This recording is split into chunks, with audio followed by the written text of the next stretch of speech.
Nessa tarde, eu e você teremos a oportunidade de sairmos daqui brilhando, aleluia, porque esse é o significado de mulher radiante. Mulher radiante significa aquela que brilha. Olhe para essa querida de novo e diga para ela: aquela que brilha. Mais uma vez, aquela que brilha. Oh, diga para ela: é assim que você vai sair daqui hoje. Aleluia. E aí você olha para mim e pergunta: mas Andréia, como é que eu consigo esse brilho? Você está dizendo que eu vou sair daqui mulher radiante. Você está dizendo que mulher radiante é aquela mulher que brilha. E eu consigo esse brilho onde? Querida, certamente você não consegue esse brilho com nenhum cosmético. Não adianta procurar, porque não há nenhum produto de beleza que venda esse brilho. Esse brilho você consegue através de um relacionamento sincero, profundo com o Senhor. Esse brilho é conquistado quando se vive uma vida de comunhão com Deus. Guarde essa palavra, comunhão. Repita comigo: comunhão. Comunhão. Esse brilho só é conquistado se houver comunhão. E eu quero que você guarde essa palavra dentro de você, porque infelizmente há muitas pessoas sendo enganadas pelo inimigo. E elas entraram numa espécie de mornidão espiritual. Elas entraram numa espécie de rotina, de mesmice, aonde não há busca, aonde não há consagração, aonde não há uma leitura profunda das Escrituras, aonde não há nelas mais um desejo de crescer espiritualmente na presença de Deus.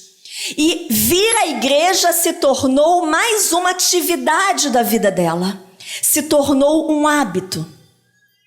E eu sinto dizer que muitas dessas pessoas estão mais preocupadas e envolvidas com as coisas lá de fora, com coisas supérfluas, com o que vai ficar na terra, do que com aquilo que é espiritual. Então, quando eu falo aqui de brilho, quando eu estou dizendo aqui de um brilho que é conquistado através de comunhão, eu estou falando de uma vida de relacionamento. Eu não estou dizendo aqui daquela oração como alguns conhecem, água com açúcar. Esse termo existe aqui? Pois é, lá na minha terra carioca também. Eu não estou dizendo aqui desse relacionamento água com açúcar. Eu não estou dizendo aqui daquela oração que muitas de nós fazemos de manhã para não ficar com a consciência pesada. Então a gente acorda de manhã, dá meia dúzia de palavras e diga: ah, Senhor, muito obrigada pelo dia de hoje. E segue. Isso não é comunhão, não se engane. Isso não é relacionamento. Quando não damos essa meia dúzia de palavrinhas de manhã, deixamos para fazer isso à noite. Aí à noite é mais intenso, né, André? É nada. À noite, quando fala as mesmas coisas e a maioria já está debaixo do edredom. E ali mesmo debaixo do edredom: Senhor, muito obrigada por esse dia. Amanhã eu volto. Eu estou falando de comunhão. Esse brilho que eu estou pregando aqui, que pode permanecer a partir dessa tarde em você, ele só pode ser conquistado se houver relacionamento. Não se engane. A palavra relacionamento significa envolver-se com alguém a ponto de compartilhar experiências. Isso é relacionamento. Preparando essa mensagem, eu decidi também entender o significado no dicionário da palavra comunhão. E a palavra comunhão significa harmonia, sintonia entre o modo de pensar de uma e de outra pessoa, entre a atitude de uma e de outra pessoa. Ou seja, para que haja comunhão entre você e alguém, você precisa pensar da mesma forma que ela. Você precisa ter as mesmas atitudes que ela. A partir daí vai ser gerada entre vocês uma comunhão. E aí eu pergunto, será que está havendo harmonia, sintonia, ligação entre o que Deus pensa e o que você pensa? André, e o que Deus pensa? O que Deus pensa está escrito aqui. Tudo o que Ele pensa está aqui, ao alcance das suas mãos. Aqui está a voz do Senhor. Aqui está o que Ele quer. Aqui estão os mandamentos. Aqui está o que Ele pensa. Será que está havendo sintonia entre o que Ele quer e o que você está praticando? Será que está havendo sintonia entre Deus e você? Será que está havendo sintonia entre a palavra dele e você? Será que verdadeiramente você está honrando essa palavra? Ou infelizmente, como eu tenho visto, a Bíblia se tornou mais um utensílio de uma bolsa ou de uma escrivaninha? Relacionamento, comunhão, troca de experiências. É só desse jeito que vai ter brilho. Se não tiver comunhão, não tem brilho. E sabe por quê? Porque o brilho é dele. Aleluia. Se não tiver comunhão, não tem brilho, porque o brilho é dele. O brilho vem dele. Se você não se relacionar com ele, não tem brilho para você brilhar. E aí você olha para mim e diz assim: Andréia, não seria mais fácil se eu pudesse comprar aquele cosmético, aquela maquiagem? Eu tenho várias amigas que vendem Avon, Eudora, Jequiti, Boticário, tem até Mary Kay. Eu não posso comprar aquele brilhinho lá? Esse daí não vai ser suficiente, não. Seria mais fácil, não é, Andréia? Até seria. Mas sabe por que isso não é possível? Porque esse brilho que eu estou falando, ele vem de dentro. Esse brilho que eu estou falando, ele começa dentro de você primeiro. Esse brilho é espiritual, não é físico. E a boa notícia é que por esse brilho ser espiritual, ele fica. Por esse brilho ser espiritual, ele permanece. O brilho da maquiagem, ele está do lado de fora. O brilho da maquiagem é externo, está no exterior. No primeiro banho ele sai. Na primeira lavagem de rosto vai tudo pelo ralo da pia. Mas em momentos de comunhão e relacionamento com Deus, o brilho vem e ele fica. Eu te convido a abrir a sua Bíblia no livro de Êxodo, capítulo 34, verso 29, e você vai entender o que eu estou dizendo nessa tarde.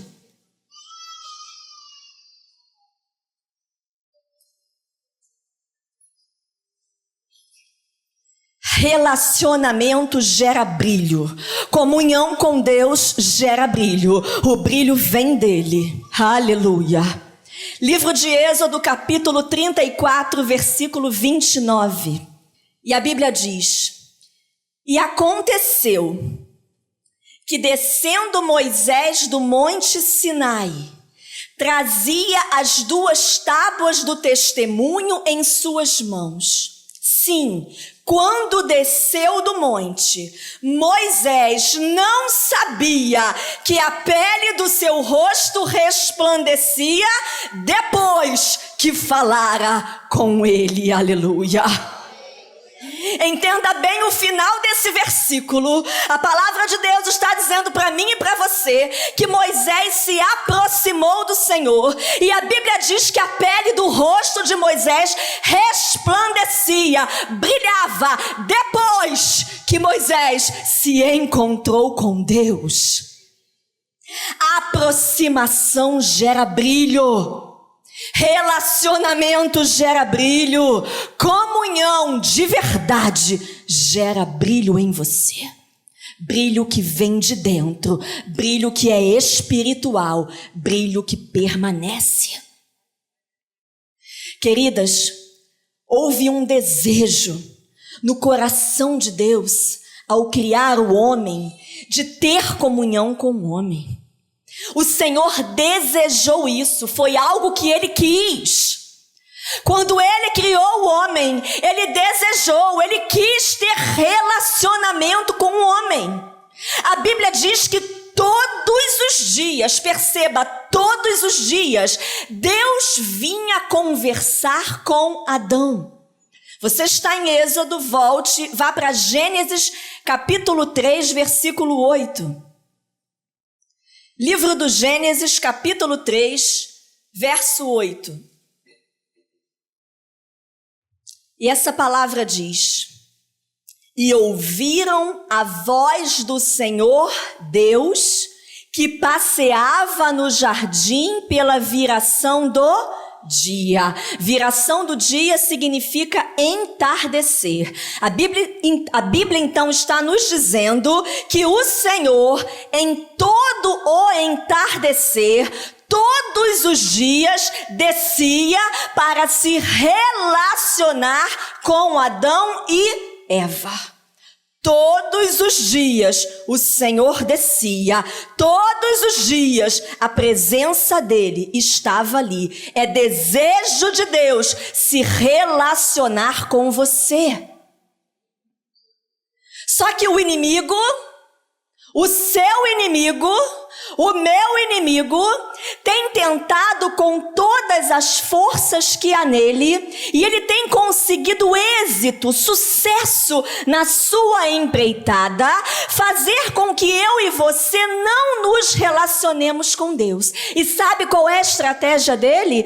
Ele te distrai. Ele coloca a distração.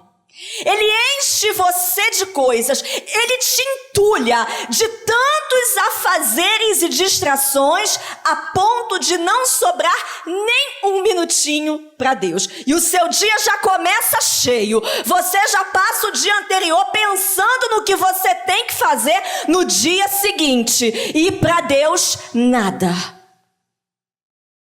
O inimigo dá sugestão, ele dá sugestão, e ele vai falando, ele vai entulhando, ele vai te distraindo, e nós aceitamos. A culpa é do diabo?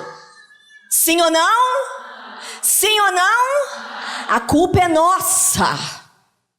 Há muitos colocando a culpa no diabo, mas a Bíblia diz que o diabo é o tentador. Ele tenta, você aceita se quiser.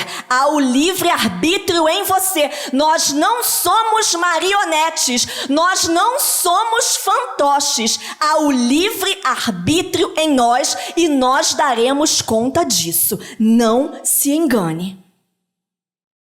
O inimigo tenta, ele vai dando sugestão, ele vai distraindo, ele vai entulhando o teu dia.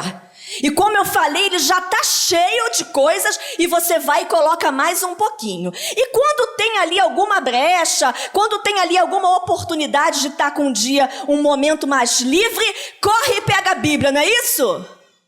Hã? Seja sincera. Pega o quê? Eu não estou com ele aqui. É esse mesmo. É um dos itens principais da distração do diabo para você. Quando tem um intervalinho, quando surge ali uma oportunidade, né? Um tempinho mais livre, ao invés de correr e pegar a palavra de Deus, que é o que vai julgar a mim e a você, pega o celular, aí vai pro Zap. Aí vai pro Face, e ali tá, o dedinho tá. A culpa é do diabo? A culpa é nossa. E aí o máximo que sobra para Deus realmente é aquela meia dúzia de palavrinhas, né? Obrigada por mais esse dia, estou aqui no meu edredom, até amanhã. O máximo que sobra para ele é isso. E ainda fala assim, mas o Senhor sabe, né, Jesus? O Senhor sabe tantas coisas, como o meu dia a dia está tão cheio de coisas. O Senhor sabe, o Senhor está vendo. Eu amo essa frase. O Senhor está vendo, tá? Ele está vendo mesmo. Só que eu queria era entender o que ele está achando do que ele está vendo. Porque o que ele está vendo eu sei. Agora a gente precisa saber o que ele está achando do que ele está vendo. Porque é o que Deus está achando que vai fazer a diferença na tua vida. Quando ele olha para a tua vida, o que ele estiver achando do que ele está vendo, é isso que vai fazer diferença para você. O que será que ele está achando no que ele está vendo? Vamos voltar lá para Gênesis 3:8. Você já está lá, né? Vamos ler novamente o início do versículo e eu quero terminar o versículo. Então ele começa dizendo: e ouviram a voz do Senhor Deus que passeava no jardim pela viração do dia. E o que Adão e Eva fizeram? Esconderam-se, Adão e sua mulher, da presença do Senhor Deus entre as árvores do jardim. Querida, ele virá, na verdade ele já está em todo o tempo. Cabe a você se esconder ou se apresentar. Cabe a você dar desculpas ou se apresentar a ele. Cabe a você, a decisão é tua. Quando não falamos com ele, estamos dizendo que ele não é tão importante assim. Que isso, Andréia? Que absurdo. Quando não falamos com ele, quando não nos relacionamos com ele, estamos sim dizendo que ele não é tão importante assim não. A gente até vem no culto, a gente até se reúne aqui, a gente até toma um banhozinho, a gente até procura uma roupa legal, a gente até traz a Bíblia, a gente até dá oferta, a gente faz voto, a gente expulsa demônio, a gente dá o dízimo, a gente louva. Mas com ele a gente não fala, com ele a gente não se relaciona, a sós. Momentos de comunhão com Deus. Nós praticamos aquilo que eu posso dizer que é a parte religiosa. Mas e com o Senhor? Como ele fica? Aonde ele fica? Porque essa parte religiosa os fariseus faziam também. E quanto ao Senhor, ele quer ser o teu e o meu amigo. Mas muitas de nós estamos tratando o Senhor como coleguinha do oi e do tchau. A diferença, não há? A diferença entre colega e a diferença entre amigo. No nosso dia a dia nós sabemos disso. Quando a gente diz que alguém é nosso amigo, é alguém que você tem comunhão, é alguém que você ama estar perto. Não, essa é minha amiga, eu posso contar com ela. Aconteceu alguma coisa, eu ligo para ela, ela me ajuda em oração. Essa é minha amiga, eu posso contar algo para ela que ela não vai botar no jornal das 8. Essa é minha amiga. Mas quando a gente fala que é uma colega, é o oi e o tchau, né? Oi, tudo bom? Tchau. O Senhor quer ser o nosso amigo, como ele foi de Abraão. E a Bíblia diz que quando o Senhor se torna nosso amigo, ele não oculta nada de nós. Quando ele se torna nosso amigo, não há mais segredos entre nós e Deus. Ele nos conta, ele nos revela. Até alguma coisa que ainda está para acontecer. Se ele for seu amigo, na verdade, se você for amiga dele, ele te conta primeiro, ele te prepara. Isso é vida de relacionamento com Deus, aleluia. Não se esconda dele. Que esse culto não seja mais um culto, que essa reunião não seja mais uma reunião, mas que seja um momento que você mude a sua vida de comunhão com Deus a partir dessa tarde. Não se esconda dele, não dê mais desculpas, ele te espera todos os dias, só depende de você, a decisão é tua. Há um exemplo que eu gosto muito de citar, que é o exemplo do casamento. E eu creio que todas nós que estamos aqui já comparecemos a uma cerimônia de casamento. Você já viu o noivo no dia do casamento? Geralmente ele para ali, naquela posição. Pode ter 1000 convidados na igreja, mas o olho dele está nela. O olho dele está lá esperando no fim da igreja aquela noiva chegar. Ele só tem olhos para a noiva. E ele espera, quase hipnotizado, aqui no altar. E ele fica, cadê ela? E quando aquela mulher aparece lá na ponta da igreja, para tudo. Assim também a noiva.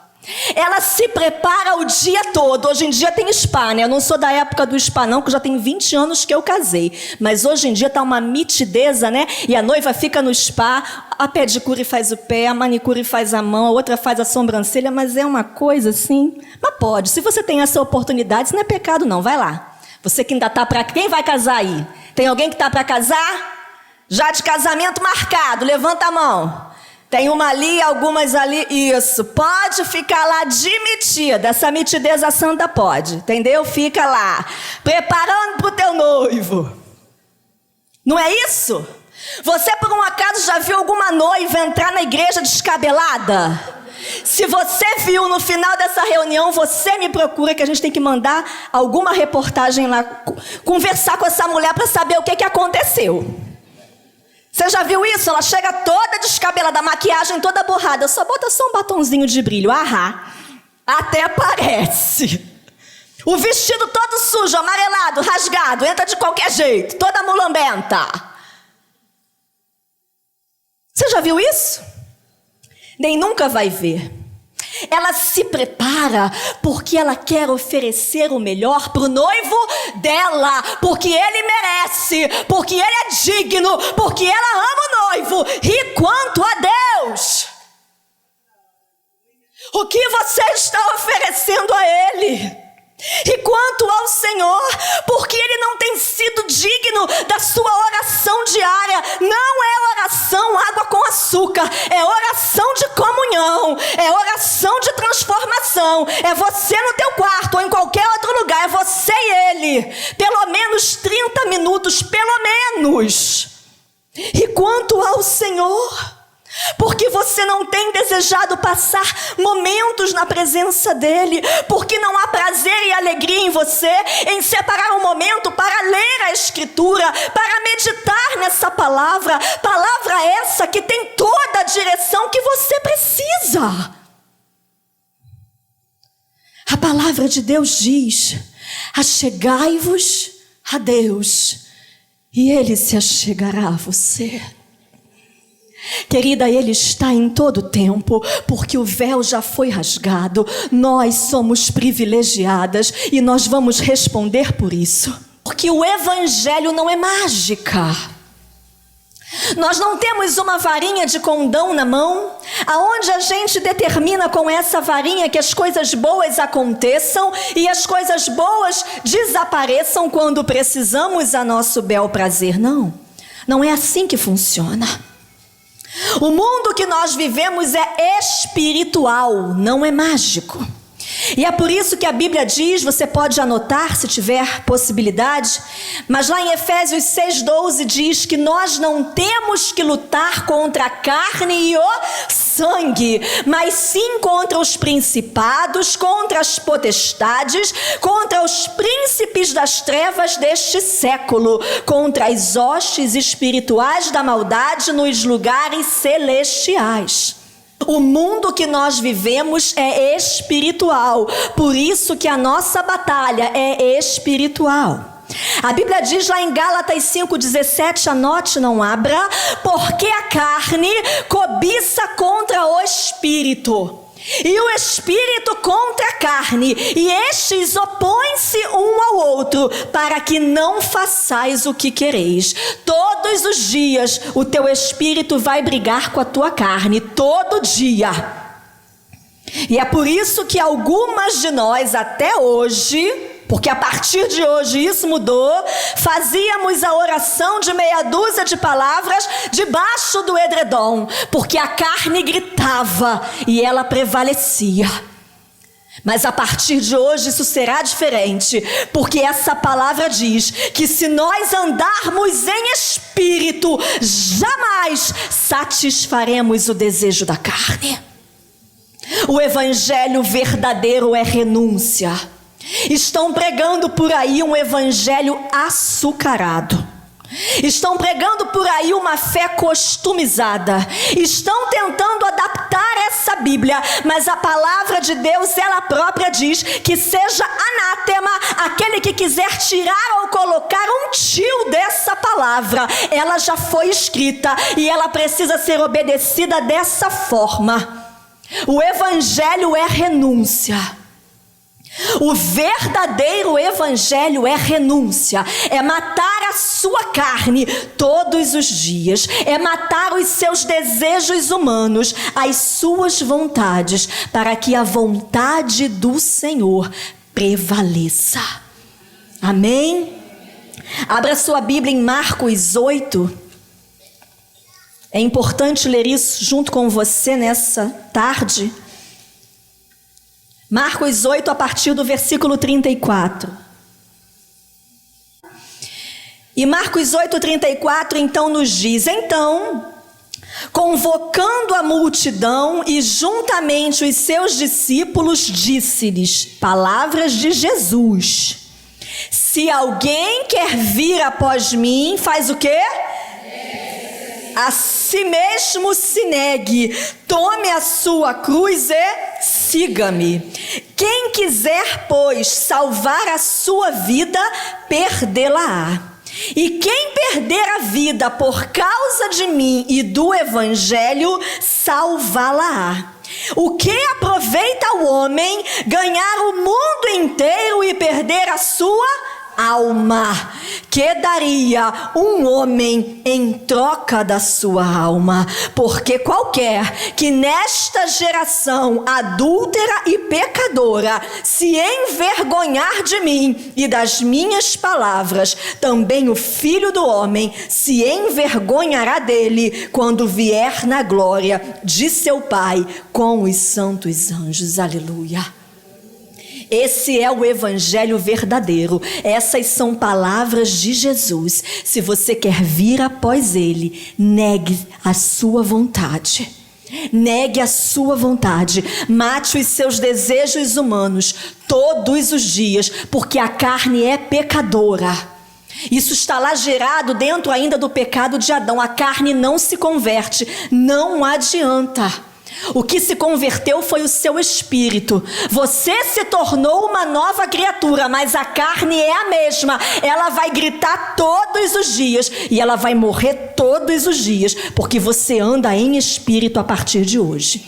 E eu quero dizer então também nessa tarde que uma mulher radiante é apaixonada por Jesus. Diga isso para essa querida, diga para ela: uma mulher radiante é apaixonada por Jesus. Aleluia. Uma mulher radiante busca em primeiro lugar o reino de Deus e a justiça dele. E essa mesma palavra diz que todas as outras coisas ele vai acrescentar a mim e a você. Ame a ele em primeiro lugar. Um Deus que alimenta as aves do céu. Um Deus que veste os lírios do campo. E a Bíblia diz que nem Salomão se vestiu igual. Quanto mais você. Ele não vai cuidar, querida. Busque a ele primeiro. Ele sabe o que você precisa. Todas as outras coisas não são algumas. São todas as outras coisas. Todas as suas necessidades ele supre em glória, segundo as riquezas dele. Ame ele em primeiro lugar. Aleluia. Ame ao Senhor de todo o teu coração, vai valer a pena. Eu convido você a abrir a sua Bíblia em Mateus capítulo 5, versículo 14. Mateus 5,14 é a base do tema da mulher radiante. O que diz esse versículo? Vós sois a luz do mundo. Vós sois a luz do mundo, isso mesmo. Sabe quem é vós? Quem é? Diga, sou eu, mas com um sorriso. Diga, sou eu. Diga, eu sou luz do mundo. Oh, fale mais alto, diga, eu sou luz do mundo. Essa palavra é tua. Você é o Senhor quem diz, vós sois a luz do mundo.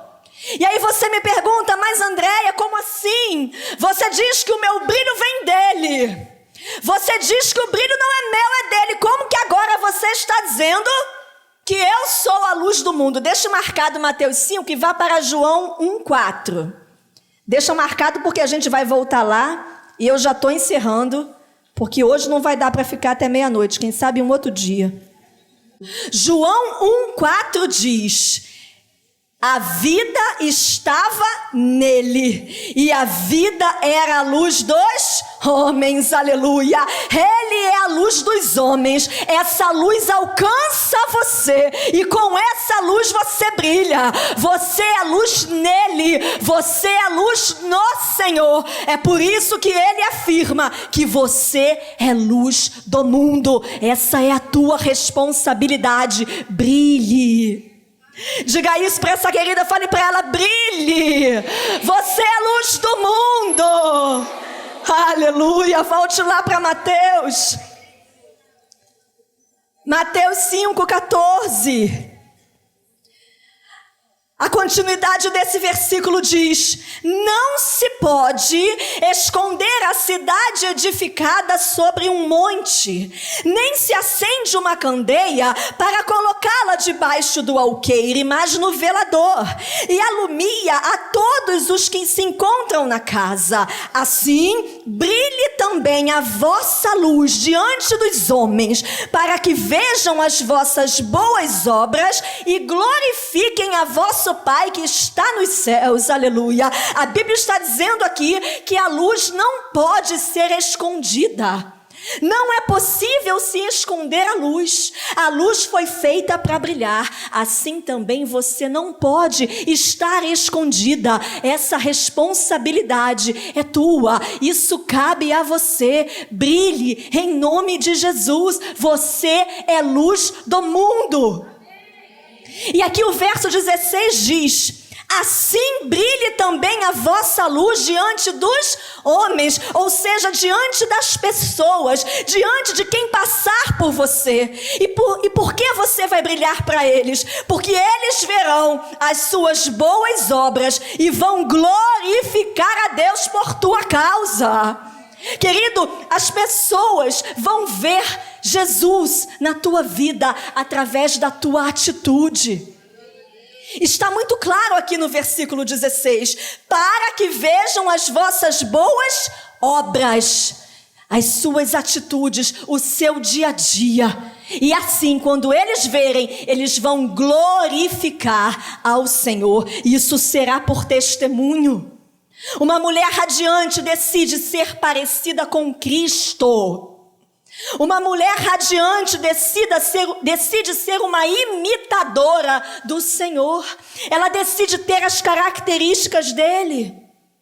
Isso é muito sério e nós precisamos entender isso para fechar o entendimento dessa tarde. As pessoas vão olhar para a minha e para a tua vida o tempo todo. Eu costumo dizer que num determinado momento, para as pessoas que ainda não conhecem a Cristo lá fora, eu e você seremos a Bíblia delas. Ela vai ler você. Diga para essa querida, você vai ser lida. Você vai ser lida. Eles vão te examinar. E é assim, irmã. É ou não é? É ou não é? E quando o crente dá aquela escorregadinha, o que é que eles já se levantam para dizer? É crente. Respirou errado e vai na igreja lá do pastor Laci. Vai na reunião da irmã Rose. Entende a importância do seu testemunho? Há uma pesquisa que já foi realizada, e eu me impressionei muito quando eu tive acesso a essa informação, onde diz que a maioria das pessoas se convertem por causa do testemunho. É o testemunho que faz a diferença, porque eles não podem chegar aqui e ver que aqui entre nós é igual o que eles têm lá fora. Não pode ser igual, irmão. Se tem algo igual, tem alguma coisa errada. E isso é em tudo, até na maneira de vestir. Tem que haver diferença. Malaquias 3,18 diz isso. Eis que vereis a diferença entre o que serve e o que não serve, entre o justo e o perverso. Tem que haver diferença em você. Diga isso para essa querida, tem que haver diferença em você. Tem que haver diferença em você. Eles vão ler você toda. Fala para ela de novo, lembra isso. Você vai ser lida. Eles estão lendo a tua vida. Eles estão lendo você. Quando você passar, as pessoas precisam ver que há diferença. E aqui, como essa palavra diz no versículo 16, eles vão ver a diferença e vão glorificar a Deus. E vão ser atraídos por esse evangelho, por tua causa, porque você é testemunho. Faça a diferença. A mulher radiante, a mulher que tem um brilho, ou a mulher que brilha, a mulher que é apaixonada por Jesus, ela obedece, cumpre essa palavra do jeito que está aqui. E é por isso que ela brilha, e as pessoas vão ser atraídas para esse Deus, aleluia.